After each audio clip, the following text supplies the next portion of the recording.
자, 성경에서 악인, 의인 이렇게 나올 때 악인은 어떤 사람이에요? 죄가 있는 사람. 저희는 죄가 없는 사람이 아니죠. 악인은 하나님이 없는 사람. 선한 사람은 하나님이 있는 사람. 다 죄인이라는 뜻이에요, 우리는. 자, 그런데 악인에게도 죄가 있고 의인에게도 죄가 있지만 악인들은 특징이 뭐냐? 죄로 인해서 심판을 받으면 그것은 끝입니다. 멸망입니다. 그래서 그 죄로 인한 심판을 받을 때 뭐 하만이 그 뒤에 뒷얘기가 있던가요? 끝이죠. 죄에 대한 심판으로 모든 게 끝납니다. 왜 그럴까? 회개가 없어서. 회개가 안 돼요.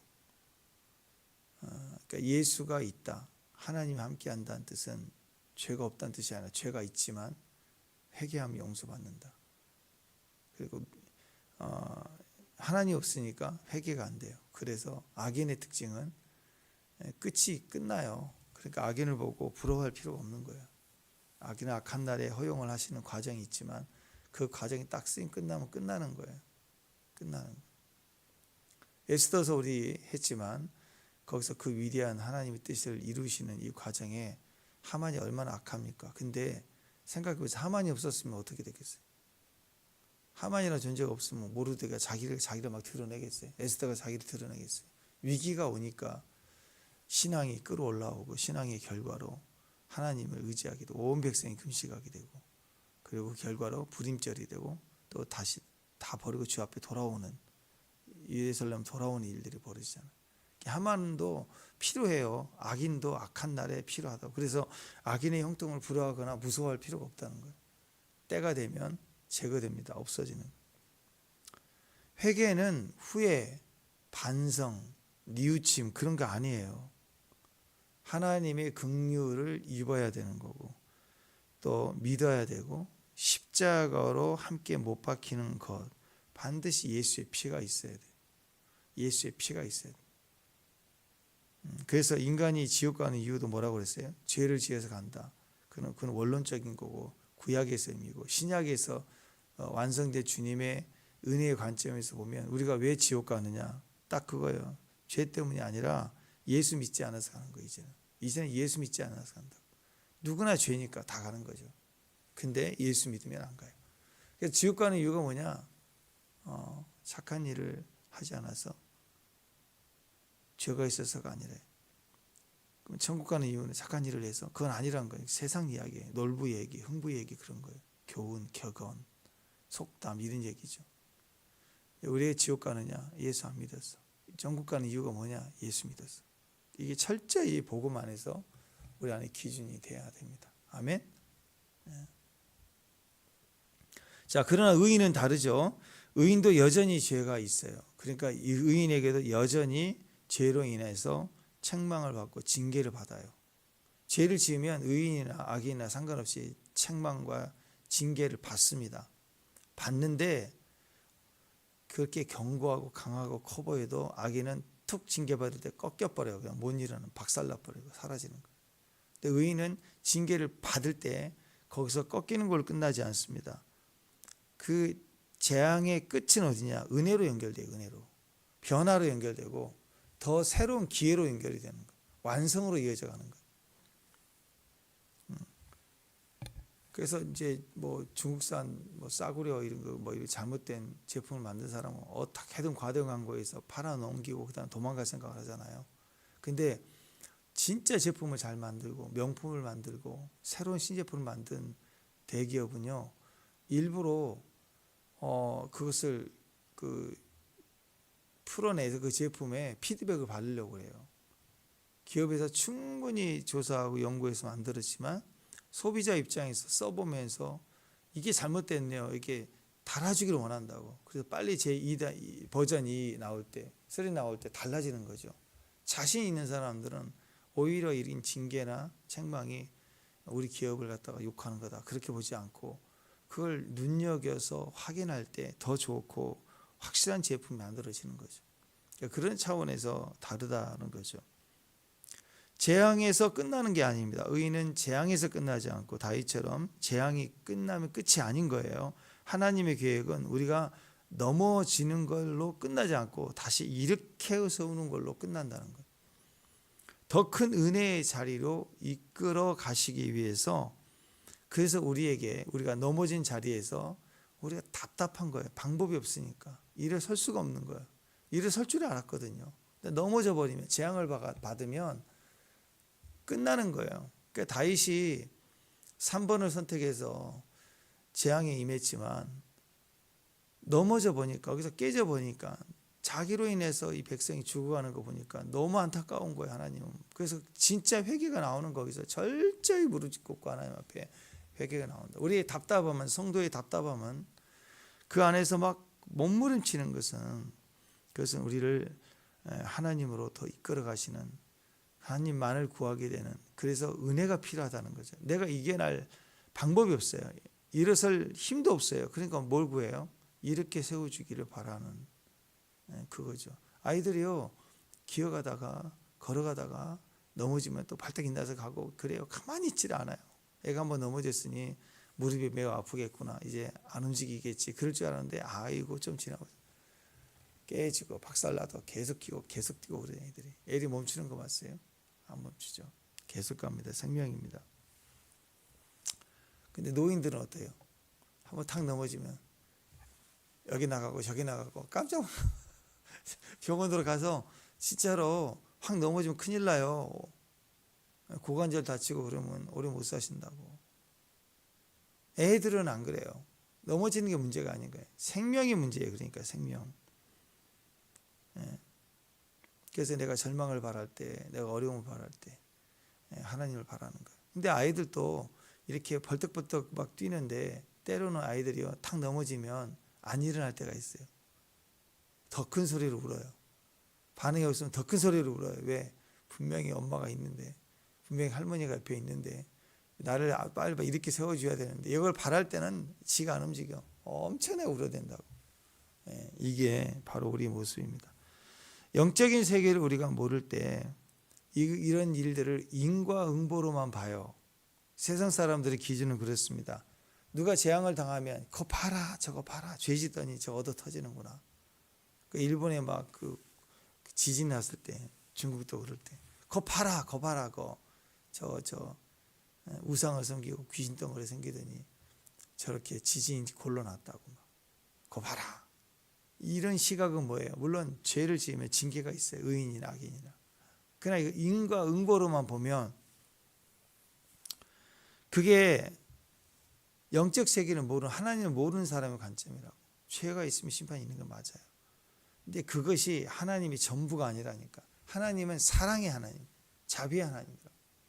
그래서 누가 재앙을 당하면 야 저거 봐라, 그렇게 인과응보, 사람 생각, 자기가 당할 일을 그대로 말하는 거 하잖아요. 자기가 거기까지밖에 모르니까 그 사람도 거기까지 죽는 걸로만 생각하는 거예요. 근데 그게 아니라는 거죠. 다시요. 악인은 죄의 결과로 재앙을 받으면 그것으로 끝입니다. 맞아요. 근데 의인은 인과응보가 절대 아닙니다. 비록 죄로 인해서 재앙을 당해도 그 재앙 속에 지금 어떤 역사가 벌어지고 있는 거예요. 그 재앙 자체가 하나님 손에 들려진 재앙이에요. 의인은 재앙 속에서 답답해가지고 하나님 앞에 엎드립니다. 주여 하고 회개하고 부르짖는 거예요. 그때 더 큰 은혜를 누리는 자리까지 길이 열리고, 그리고 문이 열리고, 그리고 하나님 일으켜 주시는 것입니다. 지금 다윗이 이 인구조사에서 얻어 터졌지만, 얻어 터진 걸로만 보면 영적 시각이 없는 거죠. 이 이후의 결과, 오늘 신약에서 예수님, 십자가에 있으신 예수님 모습을 또 여기서 우리가 확인하게 되는 거죠. 그래서 오늘 구약의 사람 다윗이지만, 또 우리가 구약 사건에 일어난 일이지만, 이미 주님은 십자가의 사건, 예수님의 모습을 계시해 주기 때문에 구약의 성도일지라도 이미 이것을 영이 열리고 인과응보로 보는 사람들은 못 봐요. 그러나 하나님의 전체적인 경륜과 지혜와 영적인 은혜로 보면 벌써 예수님을 만난 것처럼 십자가를 경험하는 신약의 성도 같은 그 믿음의 계시의 자리까지 열리게 되는 거예요. 지금도 마찬가지입니다. 우리도 아직 이루어지지 않는 주님 나라의 완성이 있죠. 또 이 땅에 이루어져야 될 하나님 나라가 있어요. 재림이 있을 거예요. 천영 왕국이 있을 거예요. 이런 것들을 아직 이루지 못했지만 지금 현세에도 우리가 인과응보로만 보지 말고 하나님 완성으로 나아가면 우리도 이미 그것을 맛보는 자가 돼요. 계시가 열리게 된다고. 그래서 현재가 중요합니다. 현재. 그래서 오늘은 그 재앙 이후의 이야기예요. 재앙으로 끝이 난다. 그럼 우리는 뭐 악인들이죠. 멸망의 사람들이니까.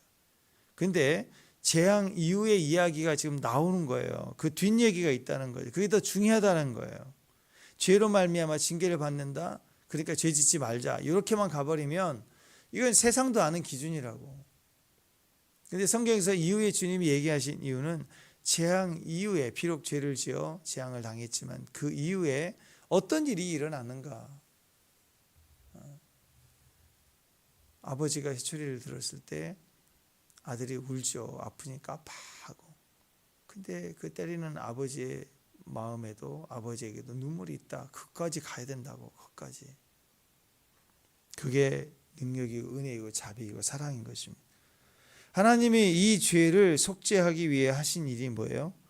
오르난 타작마당을 사라. 거기서 예배를 드리라.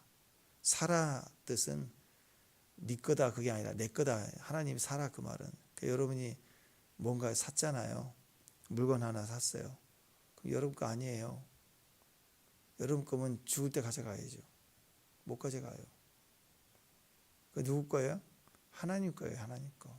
그래서 청지기로 살아야 돼. 물건 하나도 청지기, 집도 청지기, 다 주고 갈 거예요. 그러니까 하나님 주신 거 감사하고, 그러니까 오늘 오르는 타작마당을 값주고 사라. 그 말은 뭐예요? 돈 주고 사야 된다. 다윗이 값주고 샀지만 그 마음을 하나님 주신 거죠. 사라는 뜻은 거기서 예배 드리라는 뜻이에요. 거기서 예배 드리라. 그 말은 예배만 드리고 가라는 뜻이 아니라 그 예배 자리는 네 거다 그 얘기예요. 그 예배 자리가 나의 자리이고 내 소유의 자리마다 예배 자리가 돼야 돼. 축복합니다.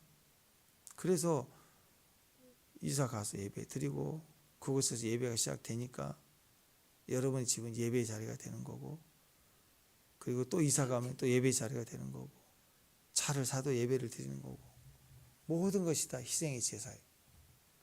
남의 거 뺏어오면 내 것이 아니죠. 지나가는 사람 거 툭 쳐갖고 뺏어왔어요. 내 거다. 내 것이 아닌 거예요. 그러니까 예배가 안 돼 그건.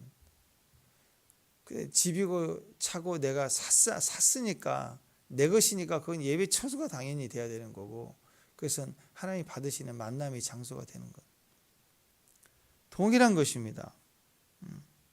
자, 그래서 거기서 번제를 드리라. 온전한 희생이 되라. 그럴 때 예배할 때 온전한 제사가 될 때 하나님께서 사해 주신다. 예배 자체는요, 희생의 제사가 필요하죠. 피를 흘려야 돼요. 예수님이 짐승의 피로 상징되어 피를 흘렸습니다. 유월절처럼 피를 흘려요. 신약에서는 믿음이고 마음이니까 그냥 대충 교회 오는 거하고 대가를 지불해서 교회 예배를 드리러 오는 사람은 달라요. 희생의 제사를 드리는 거라고. 마음이 아프고 힘들어도 드리는 거예요.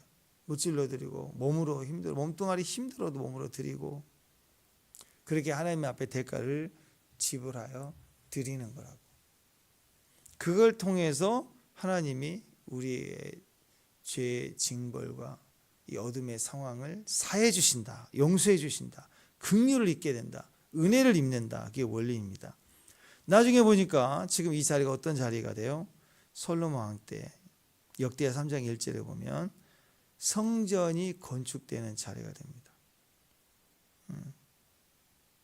그러니까 솔로몬이 역대하 3장 1절에 보면 솔로몬이 예루살렘 모리아산에서 여호와의 성전 건축하기를 시작하니 그곳은 전에 여호와께서 그의 아버지 다윗에게 나타나신 곳이요 여부스 사람 오르난 타작마당에서 다윗이 정한 곳이다. 그러니까 다윗은 그 땅에 그 오르단의 타작마당을 값주고 살 때 이번 한 번 예배로 사는 게 아니라고, 성전 터로 사버린 거예요. 거기서 성전이 세워져요.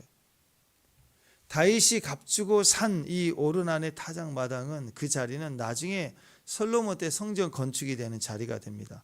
역사적으로 창세기에서 보면 모리아산이 있죠. 지금 여기 역대하 3장 1절에 모리아산 이렇게 나왔는데 아브라함이 이삭 바치던 곳이에요. 그 자리가 나중에 오르난 타작마당에서 재앙을 멈추게 했어요. 예배로 재앙을 멈추게 했어요. 예배로 재앙을 멈추게 했어요. 이게 복음적이죠. 한 사람 아담으로 말미암아 인간에게 죄가 들어왔어요. 다윗이라는 영적 거장의 한 사람 때문에 온 백성이 죽게 생겼다고 지금. 근데 거기서 예배를 드리며 희생의 제사를 드림으로 그 전체 재앙을 멈추게 했다고. 예수님이 둘째 아담, 마지막 아담으로 오셔서 십자가 지시고 죽으신 그 자리에서 온 인류의 재앙이 다 죽어야 되는데 멈추게 됐다고. 자, 지금 이 자리에서 오르난의 타작마당에서 범죄한 다윗과 이스라엘이 예배를 통해서 제사를 통해서 하나님의 은혜를 받게 되고 그래서 하나님의 진노의 전염병과 재앙도 그치게 되고 역대하 3장 1장에 가면 그 자리가 성전터가 되어 성전이 세워지는 자리가 되게 했다. 여러분 이게 섭리죠. 섭리. 하나님의 섭리. 이 섭리로 전환이 되고 열리고 계시가 되게 한 게 예배라는 거예요. 그러니까 진짜 예배가 얼마나 중요해요. 예배자. 우리 교회 예배자. 가정에 예배자 한 사람. 한 나라에도 예배자 한 사람이 다 살려내는. 예배자가 얼마나 중요합니까? 하나님 메시지는 뭐예요? 죄 지은 놈은 하나님 앞에서 하나님 반드시 치신다. 죄 지으면 친다. 죄 지으면 망한다. 그게 아니죠. 거기까지만 가면 안 돼요. 왜 이 사건을 역대기에 기록되었는가? 왜 역대기 마지막에 기록되어 있는가? 바벨론 포로에서 돌아온 그들이 이 일을 기억하라. 자, 바벨론 포로에서 돌아온 이들이 제일 먼저 한 일이 뭐였어요? 성전 짓는 거예요. 성전. 그죠? 성전부터 예배가 회복되어서 하는 거예요. 이 민족은. 근데 예배가 시작되는 예배 장소인 성전을 다시 재건하는데 그 성전의 터가 어떤 터냐 그걸 확인해 주는 거예요. 이 터가 아브라함 터이고 모리아산 터이고 제일 중요한 건 우리가 죄를 지어 징계받아 바벨론 포로로 잡혀가서 돌아왔지 않느냐. 근데 그 죄의 형벌을 다시는 우리 안에 역사하지 않도록 막아주는 게 뭐냐. 예배다. 예배. 그러니까 이 정신을 다시 기억해라. 온 백성들을 다시 기억해라. 너희가 잊지 않았느냐. 바벨론에서 돌아온 백성들은 성전 재건하려고 읽는 책이 역대기예요. 그러니까 성전 세워져야 되는데 값주고 사서 여기에 온전한 제사를 드릴 때 성전이 회복되면 이 모든 재앙이 멈춘다. 그런 개념인 거예요. 그런 개념. 그러니까 기억하라. 이 자리가 어떤 자리인지 기억하라. 아브라함이 아들을 바치려 했던 모리아산 그 자리다. 그리고 이 자리가 어떤 자리인지 아느냐. 다윗이 인구조사함으로 말미암아 얻어터진 범죄의 자리였다. 그런데 그 범죄의 자리에 재앙을 멈추게 하셨던 하나님, 그래서 오르난의 타작마당을 값주고 그냥 뺏어서 그냥 대충 하지 않아요. 그러면 언젠가 역사 속에 끼워넣기 좋은 흠잡을 말이 나올 수도 있기 때문에 아예 처음부터 100% 그 이상의 넘치도록 줘서 내가 값주고 사서 내가 확실하게 내 것 삼아서 그리고 그걸 드리겠다 그거예요. 그렇게 해서 예배 첫 단추가 분명하고 정확하고 흠없이 완벽하게 시작하는 거예요. 그래서 우리가 의의 길, 구원받은 길을 우리 사람의 노력으로 하지 않고 하나님이 첫 단추를 누구로 했어요?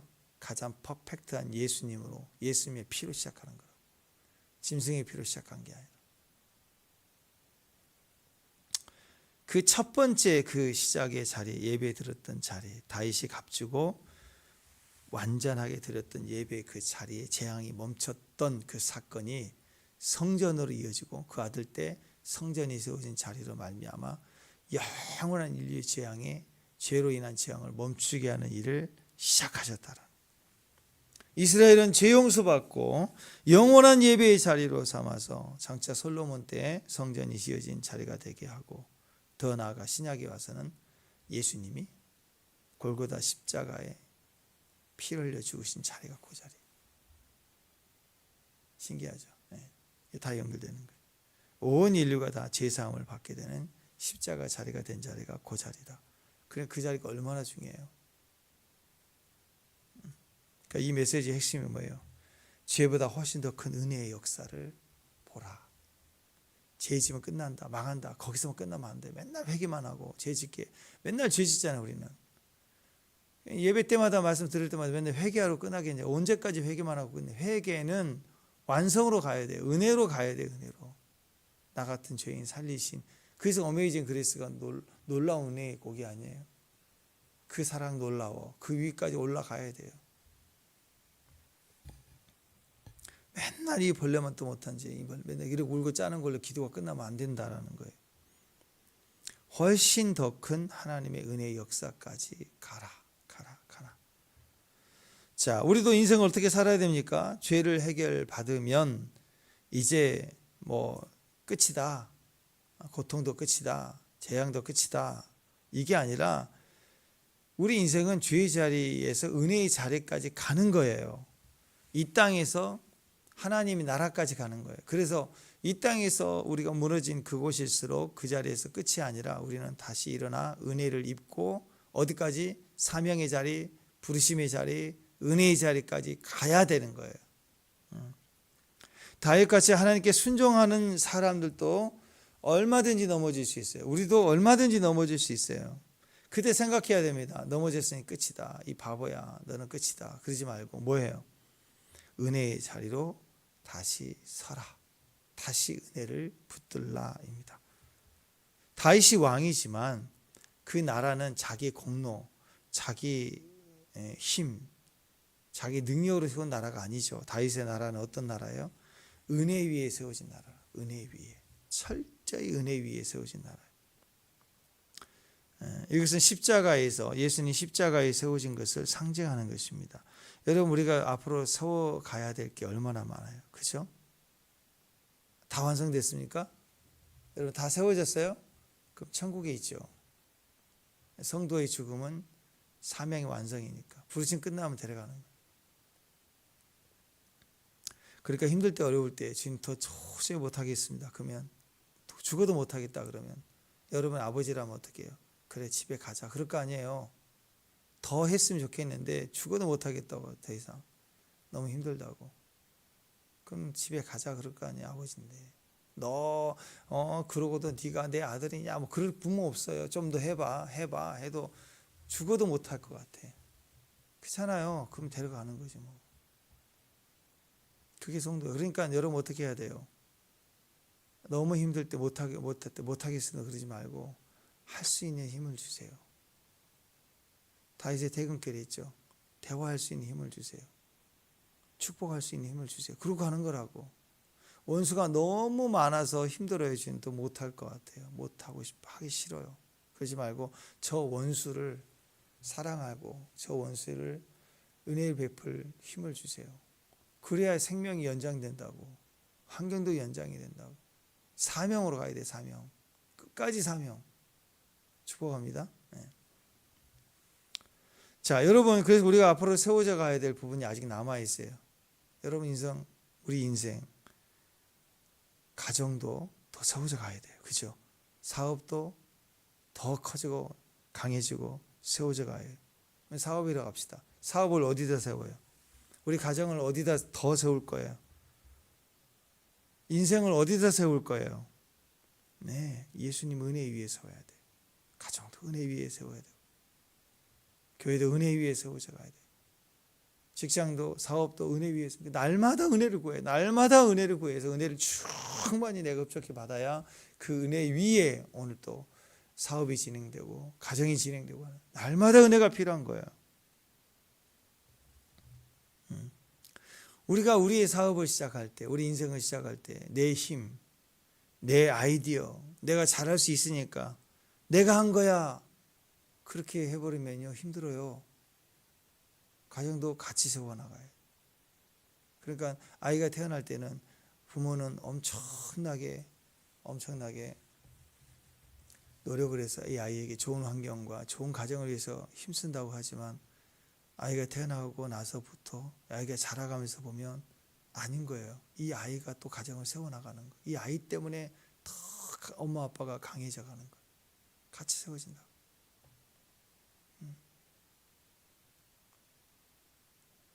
여러분, 가정이라는 것은 굉장히 큰 축복의 자리, 하나님 나라의 축소판인 거예요.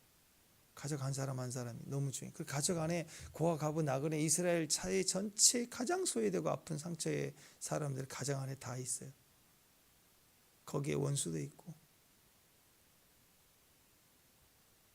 어떤 분의 그 간증을 오래전에 들었는데, 자기 아들, 그 아들을 위해서 너무너무 자기는 어려웠으니까 그 아들을 살려고, 그 아들을 위한 자기 역할에 힘이 되고 싶어서 쓰리잡까지 뛰면서 그렇게 아이를 키웠대. 아이들 키웠는데 나중에 이런저런 일이 있어서 아이들이 자기 아들이 아닌 거예요. 자기 아들이 아닌 걸 알았어. 그래서 며칠을 통곡을 하고 일어나지 못했대. 너무 고통스럽고 너무 아파서. 자기 아들인 줄 알아요. 가정에 이런 어려운 일이 생기니까. 그 이혼해서 딱 끝낸다. 이 아들을 뭐 딴 데 보낸다. 그렇게 될 수가 없잖아요. 그렇게 사랑했는데. 아니다 그럴 때. 이 갈등 속에 이 남자가 미쳐버리는 거죠. 가정은 그 이상이 그 위에 있는 거라고. 나만 생각하고 나만 애썼던 것들로 내 힘으로 가정이 지켜지는 것도 아니고, 그 가정을 세워가는 것도 하나님이고, 그 가정의 결과도 하나님이고, 그 가정의 모습도 하나님이신 거예요. 그가 인간적으로 죽어야 끝나는 거예요. 이 개념 해결이 안 되는 거. 그 고통 어떻게 하겠어요? 그 고통. 누구에게 분노를 쏟아내겠어요? 이혼을 한다. 누구 아이냐? 그리고 이 아들을 너는 내 피가 아니니까 가라. 그렇게 세게 될 문제인가요? 딱 잘라버리면, 깍두기에서도 딱 자르면 행복해지나요? 가정은 그런 게 아니거든요. 우리 이방인들인데 구원받잖아요. 하나님 가족이 됐잖아요. 형제 자매가 됐잖아요. 그래서 인간의 힘으로는 가정이 세워질 수 없고 교회가 세워질 수 없는 거라고. 거기는 코이노니, 하나님의 신비적인 은혜가 있어야지만이 피나는 가족도 가족이 될 수 있고, 피를 나지 않은 가족도 가족 될 수가 있다고. 그 이상으로 내가 죽어버리고 십자가에서 죽어야 되고 그 새 생명으로, 새 은혜로 넘어가야 가족도 세워지고 인생도 세워지고 사업도 세워지는 거라고. 다 내가 망하고 내가 깨지고 내가 철저히 무너진 그 자리에서 최고로 우리가 얻게 되는, 받게 되는 축복이 뭔지 아세요? 예배예요. 예배. 그 예배는 주님만 맨날 죽이는, 주님만 죽으시는 자리가 아니라 십자가에 그와 함께 내가 못 박혀 죽었나니가 된 거예요. 내가 죽어버리는, 예수 십자가를 볼 때 내가 죽어버리는 거예요. 짐승의 제사와 다른 거예요. 짐승의 제사는 내 손으로 짐승을 죽여서 제사를 드리는 거지만, 십자가에 죽으신 예수님 때문에 이제 내가 십자가를 바라보면 내가 죽는 거라고. 그래서 내가 철저히 망하고 무너지고 깨지고 내가 끝났다라고 하는 자리, 그 자리에서 우리는 최고의 축복을 얻게 됩니다. 그게 예배라는 거예요. 예배. 그 예배로 갈 때 죽을 것 같은 거예요. 예배로 들어가려면요, 한 단계 더 깊이 지성소로, 성소로, 성막들에서 성소로, 성소에서 지성소로 들어갈 때는요, 우리 영이 들어갈 때는요, 내가 철저히 난도질 당해요. 내가 막 까발려지는 거예요. 내가 막 죽고 싶은 만큼 힘들어지는 거예요. 그래서 내가 살아야지 했던 생각도 깨지고 내 자존심도 박살나고 철저히 깨질 때 예배가 회복이 되는 거예요. 예배가. 죽은 사람은 아무리 찔러도 안 아프죠. 마찬가지예요. 온전한 예배, 지성소의 사람들은 반응이 없어요. 찔러봐요. 그 자리가 성전터예요. 그 자리가 아브라함에게서는 이삭을 번제로 드리라고 칼을 들었던 자리, 제정신이 아니죠. 완전히 끝난 거라고. 끝난 자리. 예수님이 십자가에 달리신 골고다 자리, 그 자리 보통 자리가 아니라고. 그러니까 엄청난 인류의 재앙, 사망이 멈춘 자리, 주 예수님 부활의 다른 차원의 은혜의 부활이라는 영역으로 들어가는 자리, 아브라함도 다시 살리실 줄 믿었다라는 부활의 계시가, 이 땅에 없는 계시가 열리는 자리가 돼. 그게 예배로 이루어지는 거야. 예배로. 단순히 예배는 심판을 멈추게 하는 것으로 끝나는 자리가 아니라 은혜를 따라서 부활까지 연결돼 들어갈 수 있는 엄청난 은혜의 자리가 돼. 그게 예배입니다. 예배. 사람을 의지하는 게 아니고 하나님을 의지하는 자리. 어떻게? 예배로 의지한다. 어떤 예배, 값을 주고, 공짜가 아닙니다. 대충이 아닙니다. 값을 주고 성전 터를 사서 드리는 예배, 나의 예배. 그래서 여러분, 교회에서도 보면은 와서 해준 밥 맛있게 먹고 또 같이 예배 드리고 은혜 받고 찬양 열심히 듣고 말씀도 듣고 그렇잖아요. 다 은혜예요, 은혜. 자식들 오면 부모님 계속 준비하잖아요. 이거 줘야지, 이거 먹여야지. 아이들 오면은 잘 먹고 잘 가자. 너무 감사하고. 그렇죠. 근데 교회에서도 누군가는 그 찬송을 하기 위해서 연습해야 되고, 땀 흘리고 일찍 와야 되고, 보이지 않게 청소하는 사람, 다 그 배경이 있어서 이루어지는 거라. 그러니까 누가 예배의 가치가 클까? 헌신한 사람이 커요. 그렇잖아요. 하나님께 헌금할 때도 와서 있는 믿음으로 이렇게 하는 것도 있지만, 토요일부터 준비를 딱 해올 때 마음이 틀리고, 또 어떤 좋은 일이 있어서 내가 11조나 어떤 감사헌금을 크게 하게 할 때도 그 마음이 얼마나 기뻐요. 미리 준비된 마음이 예배가 달라 보이고 커 보인다. 그게 우리에게 준 축복이에요. 값주고 산 예배만큼 가장 값진 건 없어요.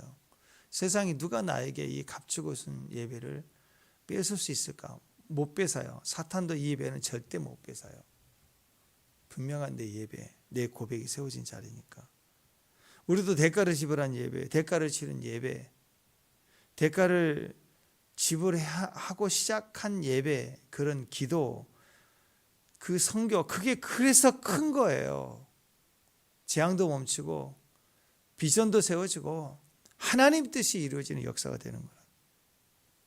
그게 은혜예요. 그래서 먼저 시작은, 모든 것의 새로운 시작, 이전을 끝내고 새로운 시작으로 가는 것이 예배예요. 예배. 예배 가치가 이렇게 큰 거라고. 예배는 동전의 이면처럼, 예배 그럼 다른 면은 은혜예요. 은혜. 은혜가 있어야 예배가 되고, 예배가 될 때 재앙도 멈추고 새로운 시작, 전후 쫙 나눠지는 역사가 되는 겁니다. 우리 옛날 속된 말에 정말 안 좋은 말이에요. 근데 이제 그걸 얘기하기 때문에 죄송합니다. 좀 듣기 싫어도 들으시기 바랍니다. 옛날 그런 말이 있어요. 남편 복 없는 년 자식 복도 없다. 우리 말이 그래요. 맨날 울고 불고 남편 복 없는 년 자식 복도 없다. 무슨 말이에요? 이상한 남편을 만난 거예요. 이상한 남편을 만났으니 남편 복이 없다라는 거. 그러니까 그 여자분은 얼마나 상처를 받고 자라겠어요. 남편의 어떤 행동, 믿었던 남편의 어떤 행동이 나에게 고통을 준 게 아니라 이상한 남편이라고. 짐승 같은 남편을 만났어요. 그러면 삶 자체가 완전히 상처 덩어리 아니에요? 상처를 받았는데 그 상처가 해결되지 않아요. 왜? 뭐가 없어요? 여러분, 상처는요, 기억하세요. 상처의 해결은요, 남편이, 이런 짐승 같은 남편이 어느 날 바뀌면 치유될 것 같죠? 안 돼요. 내가 원하는 건 이 나라가 바뀌고 누가 바뀌면 치유될 것 같죠? 받은 상처 치유 절대 안 돼요. 왜냐하면 어떤 상처가 들어오면요, 지금부터 이 사람은 바뀌었다 할지라도 이전에 받은 상처는 우리에게 보복을 원해요. 똑같이 망하기를 원한다고. 네가 지금 변화가 됐다고 하지만 너는 과거에 나한테 이랬잖아. 그러니까 너는 똑같이 당해야 돼. 보복을 요구해, 인간은. 근데 그게 그렇게 되잖아요. 혹시 그랬다고 합시다. 그러면 내가 자유해야 되잖아요. 상처받기 이전의 모습으로 가야 되잖아요. 안 가요. 그래서 불행해지는 거예요. 상처가 들어오면 완전히 망하는 거예요. 그래서 그가 안 되면 안 될수록 계속 악한 일을 행하며 행할수록 이 아내는, 이 여자분은 죽어나가는 거고, 이 남자가 갑자기 어느 날 변화가 됐어. 그럼 좋아해야 되는데 안 좋아하지는 거야. 또는 이 남자가 가다가 그냥 죽어라 해서 죽었어. 그럼 내가 자유해야 되잖아요. 절대 자유가 안 돼요. 그래서 여러분, 상처는요, 변화가 우리에게 치유 주는 게 아니고요, 상처는 은혜가 있어야 돼요. 은혜가 들어오면 이 사람이 아직 변화되지 않고 여전히 그 삶을 살아도 나는 치유가 돼요. 회복이 돼요. 이 사람이 바뀌면 더 치유가 돼요. 복수하고 이겨도 안 되는 게 완전한 자유가 임하게 되는 거예요. 근데 우리는 이 은혜가 없어요. 은혜를 몰라요. 왜? 상처만 받으니까 은혜가 몰라. 은혜는 누구예요? 예수님이에요. 예수님. 그러니까 매일매일 이 여인은 악으로 사는 거라고. 악으로 상처 덩어리로, 쓴뿌리로 사는 거예요. 그러면 결국 자식이 누구를 닮았어요? 지 아버지 닮았잖아요. 그러니까 자식을 볼 때 대물림 되는 거예요. 자식에게 쏟아내는 거예요. 개토가 하면서 막